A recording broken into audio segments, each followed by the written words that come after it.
So I saw this article today. I want to go ahead and talk about it. Shout out to zdnet.com and the article artist being Matthew Miller. I would leave a link down below in the description, but every time their new policy, YouTube new policy, if you do that and there's a bad ad or a bad advertisement in any way on a website, you can get your channel demonetized.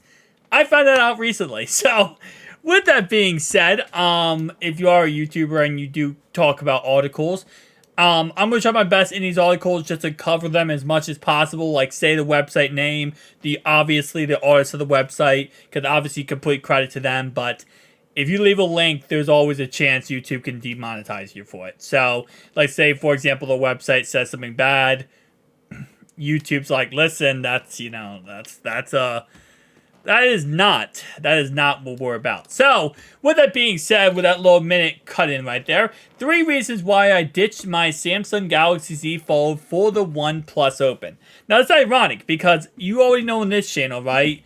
I have talked about many times why I stopped using my Z Fold device as much once I got the Google Pixel Fold. And I love the Google Pixel Fold. But this is not about the Google Pixel Fold. This is the OnePlus Open, which obviously is just the Oppo Find N3 Open. Wait, this OnePlus Open has actually messed up my brain. The Oppo Find N3. Done. No Open. It's the OnePlus Open. So, first reason, refined redesign.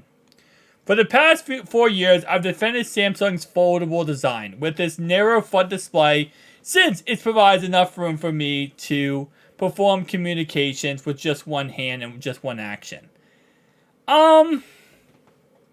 Okay. So, that is why a lot of people have always kind of went toward the Oppo phones because of the beautiful outside display. Like you can see in this picture right here, we have a OnePlus, we have a Google Pixel Fold, and we have a Z Fold 5. And the biggest problem I will say with this phone, I don't really have a problem with it personally because I can like touch all around the screen with one hand, which I like. But it's the fact of how small this display is. Like you look at this versus a candy bar cell phone, it is very much the same, but that's because this is not a Plus model, this is a Pro model. This is 6.1 inch. But if I compare this to a Galaxy S23 Ultra, it is a lot smaller screen-wise than a Galaxy S23 Ultra. So, I understand that, and I will say if you want a bigger display, then the OnePlus Open is the phone to go for, right? Because you're going to get that nice, wide display while also having the tall display. While the Google Pixel Fold, really the only biggest critic could be that, again, while this display is beautiful, it's not as tall that most people would like. I love it personally. It's like perfect for me. Like I can't explain it with words, but like when I'm holding this phone, this display is the perfect size. And this is coming from someone myself who have used every single Galaxy Z Fold device, and I love the Galaxy Z Fold devices when it comes to the narrow screens. And again, a lot of reason why is because again, I can touch every part of the screen. Inside of it, I can't touch the tops and bottoms, but I can touch the insides, and that's my favorite part about the Galaxy Z Fold device. Again, the Google Pixel Fold is like, that the 3 bears, like, this one is too hot, this one's too cold, this one's just right. Google Pixel Fold is just right. Like this, I like it. I can touch all around here, but I can't go up or down with just one hand. And that's why the Google Pixel Fold, in my opinion, is just right. But I do understand the perspective for the OnePlus Open because I think it's the same concept here. Multitasking perfection. See, yeah. I was going to say, I said C, and then I'm like, the OnePlus Open has the Snapdragon 8 Gen 2 processor, right? Same processing unit in the Samsung Galaxy Z Fold 5. And when you pair that with 12 gigabytes of RAM, it is an absolute menace. Menace when it comes to... Actually, wait, let me check this real fast. Is it 12 gigabytes or 16? Because I know I saw some people talking about, I think it's 12, if I am correct. It is 16. Okay, so when you pair that with 16 gigabytes of RAM, let me correct myself right there. 16 gigabyte RAM. I mean, that's really unmatched. I mean, you gotta think, like, even though, yes, the Snapdragon 8 Gen 2 processor is in this phone, it only has 12 gigabytes of RAM. That is virtual RAM up to 16 gigabytes, but it's only 12 gigabytes base. So you pair all those things together, and really the best multitasking possible, the most powerful phone in the market right now, has to be the OnePlus Open. There's no other comparison. This phone right here, no. This phone right here has a Tensor G2 chip in it. It has 12 gigabytes of RAM, but at the end of the day, it overheats. There's problems when you are performing multitask at a high level.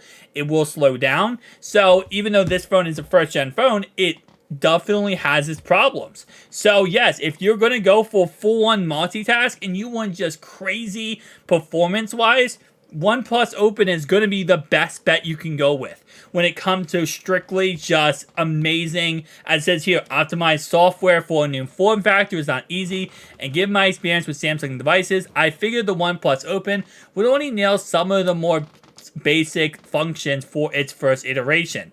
See, I say this a million times.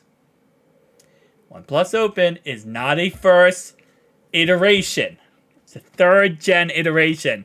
Just a rebranded version of the Oppo Find N3, which is the third generation. So this is not a first gen phone, which means the software has been optimized over the years for this said cell phone. So again, yes, it makes perfect sense why, if you're talking about multitasking, this is the best multitasking phone. Not only is the software has 3 generations to be mastered on this phone, it's also, as I mentioned before, the Snapdragon 8 Gen 2 processor, 16 gigabytes of RAM. It's a beautiful phone in all circumstances in that category. So, yeah, again, like I said, the only thing I disagree with is the first iteration. It's not a first iteration of the phone. It is a third gen phone that has been, redefined over the 3 generations of it being, available. Big battery and fast charging. This is actually something we covered in a video a little while ago, actually. How amazing the battery life really is in the OnePlus Open. And it actually does completely destroy phones like the Galaxy Z Fold 5. Now, this phone right here, I think, has the biggest battery, I want to say. This is, actually, wait. Compared to the Z Fold 5 has a 4400 milliamp battery. That battery is a 4800 milliamp battery, and I believe the Google Pixel Fold is a 4850. So it's a little bit bigger than that phone, but still, nonetheless, the OnePlus Open, still battery life is amazing. For what you have jammed in that little phone, it is amazing how well the battery life actually is. And yes, it does have, of course, fast charging. So it's altogether a great phone. And I've said many times, the problem I feel like people have with the OnePlus Open is not the problem of how good of a phone it is. Because at the end of the day, it's a great phone. The problem people have, it comes down to one simple fact, and you probably already guessed it, is the price tag. I mean, that's $1,700. This is $1,800. And then looking down here, this one right here is $1,800. So when you have the price tags being so expensive, that's what people are more upset about, and slash not really amped to buy these phones is because of the price tag. When the OnePlus Open was first talked about, that it was going to potentially be a rebranded Oppo Find N3, right? But there was also rumors of it could be a rebranded, or let's say an actual new OnePlus Open foldable phone that's not rebranded and a first-gen product.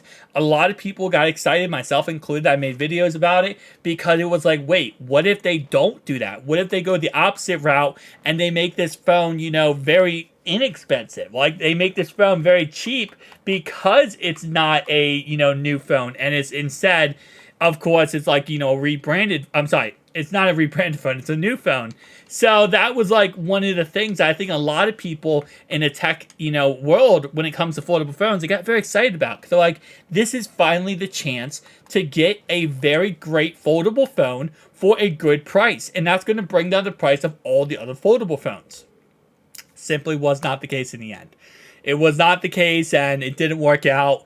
As in, the price tag being lower. It is technically lower. In their defense, the price tag is technically lower.